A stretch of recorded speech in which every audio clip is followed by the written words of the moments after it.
প্রিয় শিক্ষার্থী আসসালামু আলাইকুম।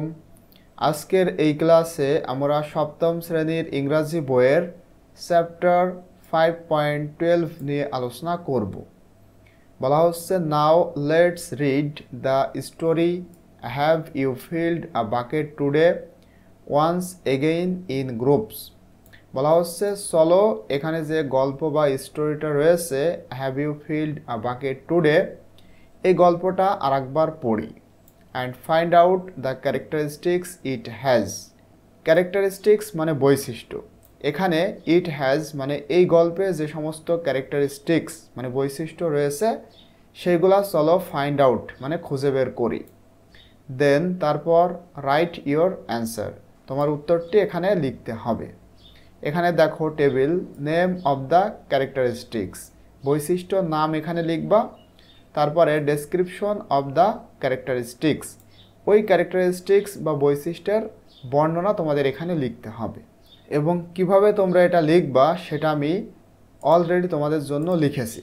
দেখো এখানে এমপ্যাথি মানে সহমর্মিতা, এই গল্পের একটা ক্যারেক্টারিস্টিক হলো এমপ্যাথি, সহমর্মিতা। তো এইটা তোমরা কিভাবে ডেসক্রাইব করবা? The story promotes understanding and sharing the feelings of others. এখানে যে গল্পটা রয়েছে এই গল্পটি অন্যদের অনুভূতি বোঝার এবং ভাগ করে নেওয়াকে প্রমোট করে। প্রমোট মানে প্রচার করা বা বৃদ্ধি করা। এরপরে তোমরা 2 নম্বরে লিখতে পারো রেসপন্সিবিলিটি মানে দায়িত্ব।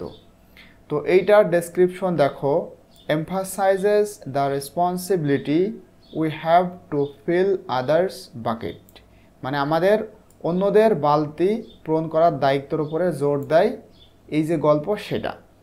3 নম্বরে তোমরা লিখতে পারো কমিউনিটি বিল্ডিং, সম্প্রদায় তৈরি করা।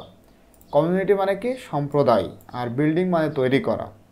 তো এইটার ডেসক্রিপশন হলো promotes creating a supportive and positive community for everyone, মানে প্রচার করা, ক্রিয়েটিং তৈরি করার একটা সহায়ক এবং ইতিবাচক সম্প্রদায় ফর এভরিওয়ান প্রত্যেকের জন্য।